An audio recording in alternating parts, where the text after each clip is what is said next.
I am F کے agreement میں power purchase agreement کو بھی ریویو کرنے کا ذکر ہے. وہ آپ کے ذہن میں کیا ماڈل ہے؟ کیسے ٹیرف نیچے جائے گا؟ کیسے ریویو کریں گے؟ ریویو کی کیا آپشنز ہیں؟ دیکھیں اس میں اویس لغاری صاحب، محمد علی صاحب اس سارے پروپوزیشن کو آگے لے کے جا رہے ہیں، اور میں یہ سمجھتا ہوں کہ اگر ہم ہول آف دا اکانومی کو دیکھیں تو اس وقت تین بنیادی چیزیں ہیں کہ جو ٹیکسیشن رجیم ہے وہ کہاں کھڑی ہے، جو انرجی ٹیرفس ہیں وہ کہاں ہیں، and the third thing is the over all interest rate regime.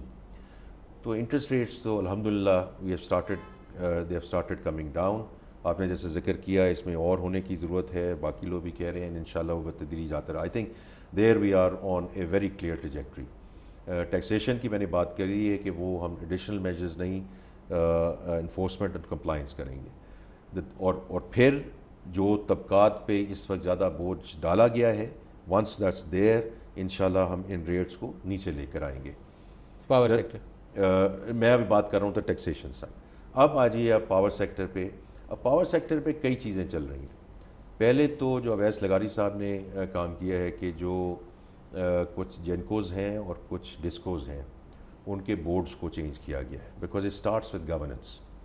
تو in most of these boards now private sector کے لوگ ہیں، انہی کے چیئرمین ہیں. پولیٹیکل نامینیز اور government nominees are now in minority and they have come down.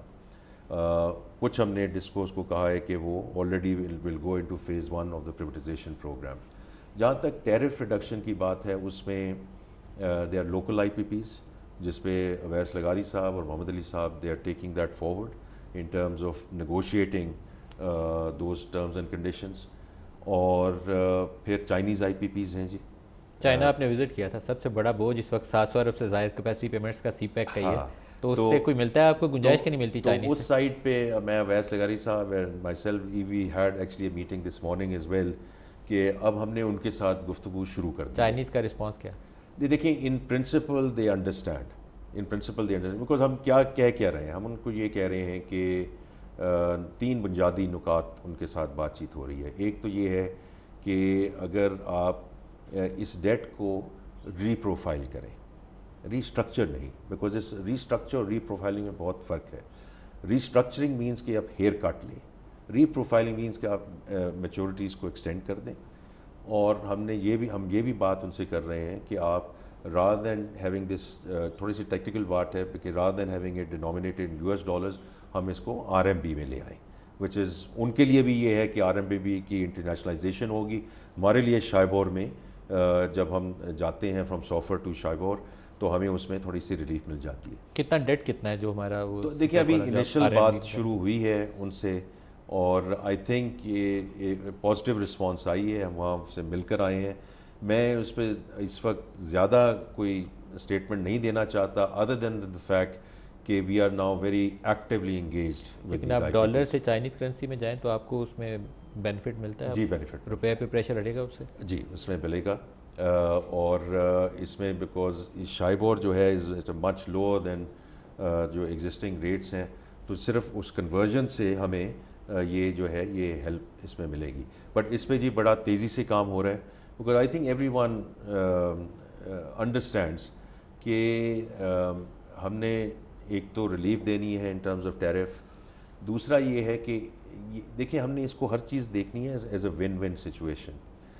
In I P Ps کے لیے بھی یہ ہے کہ اگر لوگ آف گریڈ ہوتے جا رہے ہیں، رائٹ، کچھ سولر لگا لیے ہیں، کچھ اور چیز لگا لیے، تو اگر ہم نے اس ایگریگیٹ ڈیمانڈ کو بھی ایک لیول پہ رکھنا ہے جہاں ان کی کھپت ہو سکے، تو اس لیے ان کے بھی یہ حق میں ہے اور فائدے میں ہے کہ اس کو کہ ڈیمانڈ کو ہم ایک وائبرنٹ. روپے کی آپ کی کیا توقعات ہیں؟ اسٹیبل رہے گا کرنسی؟ انشاءاللہ مضبوط ہوگا پہلے سے؟ کیا ہوگا؟ انشاءاللہ کرنسی ول بی اسٹیبل جی، as a direct function of our exports, remittances, over all foreign exchange reserve situation.